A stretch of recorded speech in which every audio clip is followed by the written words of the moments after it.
안녕하세요. 저는 60대 초반의 여성입니다.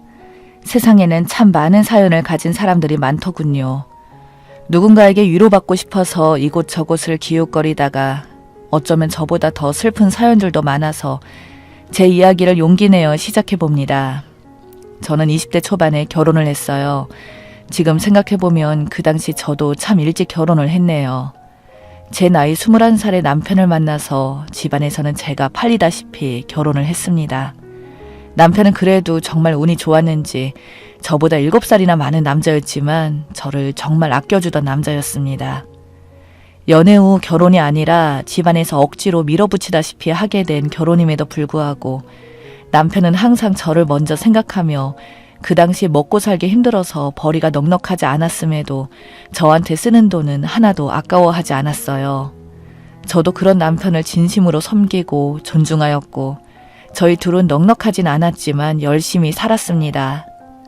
남편은 3교대 공장에서 매일같이 누구보다 일찍 나가서 밤 늦게까지 일을 하고 돌아왔고 저는 그런 남편의 뒷바라지를 하기 위해 아이를 낳기 전까지는 식당에 나가서 일을 했어요. 그러다 첫째 아들과 둘째 딸 그리고 계획에도 없던 막내 아들까지 태어나 저희 집안은 나름 화목한 가정을 이루었습니다. 저희 아들과 딸 둘 다 속 한 번 안 썩이고 공부도 잘하고 뭐든 잘했습니다. 그래서 참 운이 좋았는지 아이들이 많았음에도 불구하고 집안에 불화가 거의 없었고 거기다 저희가 꾸준히 모은 돈으로 구입하게 된 집이 생각도 못했는데 가격이 많이 올라서 나름대로 팔 수는 없었지만 모은 재산이 꽤나 되었습니다. 그 뒤로 둘째 딸까지 대학을 보내고 나서야 한숨을 돌렸다 생각이 들었어요. 대학교도 둘째 딸은 사립대를, 첫째는 국립대를 입학해서 그렇게 어마어마한 돈까지 들어가지 않았고 아이 둘 다 저희의 금전적인 부담을 줄여주고자 항상 아르바이트를 병행하면서 생활비를 충당했었습니다. 그러던 아들이 어느 날 갑자기 결혼을 하겠다며 며느리를 데려왔습니다. 그때 아들 나이가 고작 23살, 군대를 갓 전역한 나이였던 것이 문제였습니다. 저희 부부는 너무 황당해서 혹시 며느리를 임신이라도 시킨 것이냐고 물어보자 아들은 자신이 그렇게 무책임한 일을 했겠냐면서 진짜 이 여자와 결혼을 하고 싶어서 말을 하는 거라고 하더군요. 도대체 아직 어린 나이에 벌써부터 결혼하려고 하냐고 물었더니 엄마는 저보다 더 어린 나이에 하지 않았냐고 진짜 결혼하고 싶은 여자를 만났고 그래서 결혼하고 싶은 거라고 하더군요. 제 아들도 아직 어리지만 며느리 나이도 겨우 20살이었습니다. 저희 집도 난리였지만 며느리 집은 오죽할까요.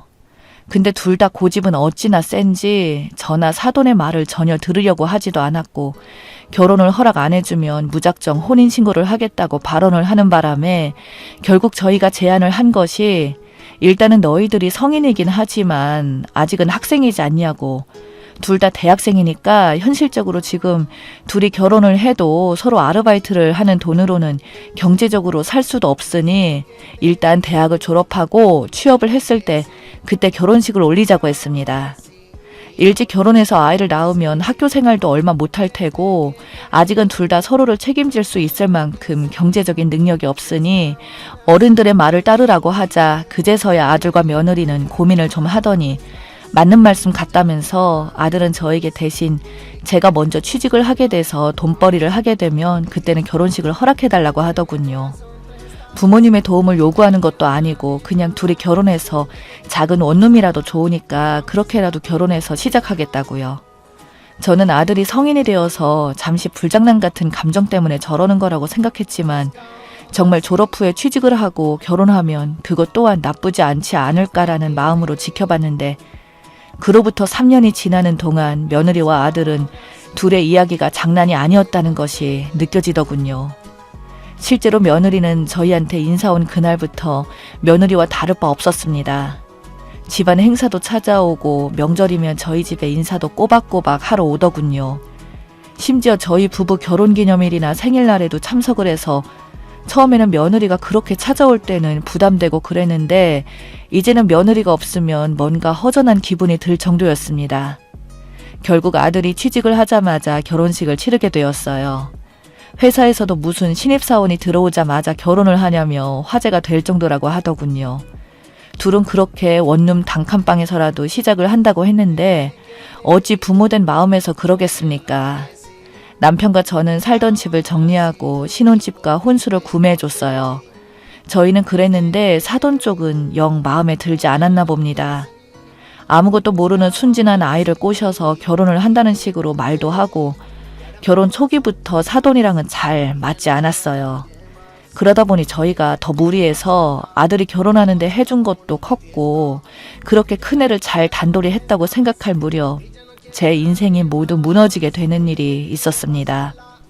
바로 남편이 어느 날 운전을 하다가 큰 교통사고를 내서 세상을 떠나버렸어요. 여기서 더 큰 문제는 남편이 가해자이다 보니 그로 인해 민사적 손해배상에 시달렸습니다. 상대 책임도 있는데 그 사고로 인해서 남편뿐만 아니라 상대 차 운전자의 동승자까지 운명을 하셨으니까요. 저는 유가족들의 분노와 욕설들을 들으며 인생 살면서 한 번도 가본 적이 없던 법원까지 출석을 하며 지옥 같은 나날들을 보냈습니다. 남편을 잃은 슬픔을 느낄 수도 없었어요. 주변에서는 거기에 남편이 음주운전을 했다는 등 소문을 퍼뜨렸지만 경찰 조사 결과 남편의 혈중 알코올 농도는 정상 수치였기에 음주가 아니라 운전 과실 또는 졸음 운전이었을 거라고 하더군요. 하지만 사돈 측에서는 저희를 범죄자 집안이라며 손가락질을 했다는 소리를 듣고 제가 넘어갈 뻔했습니다. 며느리는 항상 죄송스럽다고 남편이 그런 대우를 처가에서 받으니 처가에는 드나들지 않다시피 한다고 자기도 부모님들을 아무리 설득해 보려 해도 사이만 더 나빠지고 어머님께도 피해를 끼치는 것 같다며 저에게 사과를 하는 거 보니 며느리가 대체 무슨 죄인가 싶더군요. 그리고 둘 부부 사이도 걱정이 되었고요. 아들은 그나마 먹고 사는데 지장이 없었던 저희 집안이 갑자기 자신의 결혼식에 이어 아버지 교통사고로 인해서 집안이 확 기울어지게 되어 제가 다시 식당 일을 시작하자 어느 날 아들이 저를 찾아와서 사업을 하겠다고 말을 하더군요. 평생 회사만 잘 다니던 네가 무슨 사업이냐고 말을 하니 아들은 저에게 말하기를 우리 집이 처가에 무시를 당하는 이유가 사실은 돈 때문이라고, 장모님 말로는 어릴 적부터 아내를 좋게 본 부잣집 아들이 있었다는 등 그런 장모님의 헛소리를 들을 때마다 자기도 천불이 올라왔다며, 그렇다고 지금 회사를 다니면서 돈을 모아봐야 평생을 가도 자기 아내와 아이 키우면서 성공하기는 힘들 것 같고 이제는 엄마마저 이렇게 일하는 모습을 자기는 도저히 못 지켜보겠다며, 그러니 자기가 사업을 해서 집안을 한번 일으켜 세워보겠다고 하더군요. 저 그리고 며느리 아들의 동생들까지 싹 다 아들을 말렸으나 결국 잘 다니고 있던 그 큰 대기업을 아들은 때려치우고 나와서 작은 사무실을 다니는 대학 동창 친구와 둘이서 사업을 시작하더군요. 정말 모든 가족들이 걱정을 했던 게 아들의 행보가 중요했었는데 생각보다 아들이 너무 잘했습니다. 최소 3년은 적정으로 생각한다던 아들은 3개월 만에 처음 매출을 내더니 온라인 판매를 하면서 승승장구를 하였고 회사 다닐 때보다도 돈을 더 넉넉하게 번다며 저희에게 막내 용돈 겸 생활비로 쓰라며 매달 200만 원을 선뜻 보내주기로 할 정도로 사업이 잘 되었습니다. 한편으로는 나쁜 일이 있으면 이렇게 좋은 일도 생기는구나 라는 생각도 했었어요. 저희 막둥이는 공부머리가 그리 없었는지 지방대를 다니다가 군대 가면서 대학을 자퇴하고는 그때부터 음식 장사를 하겠다며 돈을 벌러 다녔고, 그나마 힘들었던 제 인생이 조금 나아지는가 싶었을 무렵 저희 아들이 글쎄 췌장암 말기라고 하네요. 이제 30대 젊은 아들이 그것도 췌장암이라니 무슨 말도 안 되는 소리인가 싶어서 제가 아들의 손을 잡고 병원에 다시 가봤지만 믿을 수 없는 현실은 전혀 변하지 않았습니다. 그렇게 돌아가신 친정 아빠를 저는 엄청 원망했어요. 저를 자식처럼 대우도 안 하고 물건처럼 대우한 것도 모자라서 제 아들에게 이런 병을 물려주다니요. 저희 친정 아빠가 사실 췌장암으로 돌아가셨거든요. 문제는 그뿐만이 아니었습니다. 설상가상으로 아들은 여기저기 오프라인 점포를 시작한다며 계약을 이미 해놨던 상태라 암 치료를 받으면서도 그걸 수습하기 위해 일을 나갈 정도였지만 아들이 죽는다고 하자 소문이 돌았는지 대인 돈도 너무 많았고 결국 부도까지 났습니다. 그 뒤로 아들은 그게 큰 충격이었는지 3개월을 살 거라고 하던 아들이 한 달도 못 버티고 세상을 떠나버렸고요. 더 믿을 수 없었던 것은 아들이 세상을 떠나자 며느리도 몇 달 뒤에 재혼을 한다고 하더군요. 저는 서운했지만 한편으로는 이해하려고 했습니다. 며느리 나이 이제 33살이었고 아들과 며느리 사이에 손자 하나 있었을 뿐이었으니까요. 그렇게 손자는 친정에 맡기고 재혼을 한다던 며느리는 저희 아이들한테는 엄청난 큰 충격이었다고 합니다. 사돈과는 사이가 안 좋았어도 며느리와는 사이가 좋았던 저희 집안이었는데 그럴 줄 몰랐다며 결혼식까지 쳐들어가서 난동을 부리겠다던 막내를 제가 필사적으로 말리느라 꽤 힘이 들었어요. 딸아이도 새언니가 이럴 줄은 상상도 못했다며 다들 배신감에 역시 피는 못 속인다고 욕을 하며 난리도 아니었어요. 이 모든 게 저는 업보구나 생각을 했습니다. 그저 제가 이 시점에 할 수 있는 것은 하루하루 최선을 다해서 살아가는 것 뿐이었어요. 제가 전생에 무슨 큰 죄를 지었길래 이렇게 남편을 먼저 보내고 이제 제 아들마저 먼저 보냈는지 한평생 저는 열심히 일한 것밖에 없었는데 너무나도 3년이라는 시간 동안 마음속에 파도가 잦아들 무렵 어느 날 저에게 며느리가 찾아왔더군요. 며느리는 저를 보자마자 울면서 죄송하다는 말만 되풀이하며 펑펑 우는 겁니다. 저는 며느리에게 괜찮다고 굳이 잊어버린 인연을 다시 이으려고 왔냐고 물었더니 며느리는 저에게 통장 하나를 내밀더군요. 통장 안에는 무려 1억 원이나 되는 거금이 들어있었습니다. 저는 이게 뭐냐고 물었더니 며느리 입에서 나온 말들은 정말 충격적이었어요. 자신의 결혼 상대가 사실은 아들의 동업자였다는 겁니다.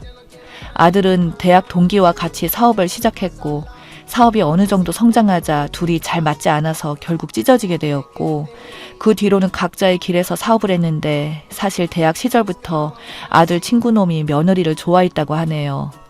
아들이 시한부 인생을 살게 되면서 사업에만 몰두하자 그때부터 다시 연락이 와서 저희 며느리에게 재혼을 하자고 해서 선택하게 되었다고 합니다. 아직 남편이 죽지는 않았는데 무슨 해괴망측한 소리냐고 그때는 바로 거절을 했지만 10년이 넘게 자기를 좋아해왔다면서 자기를 받아달라고 끈질기게 계속 연락이 왔는데 결국 저희 아들의 친구를 받아들일 수밖에 없었다고 합니다.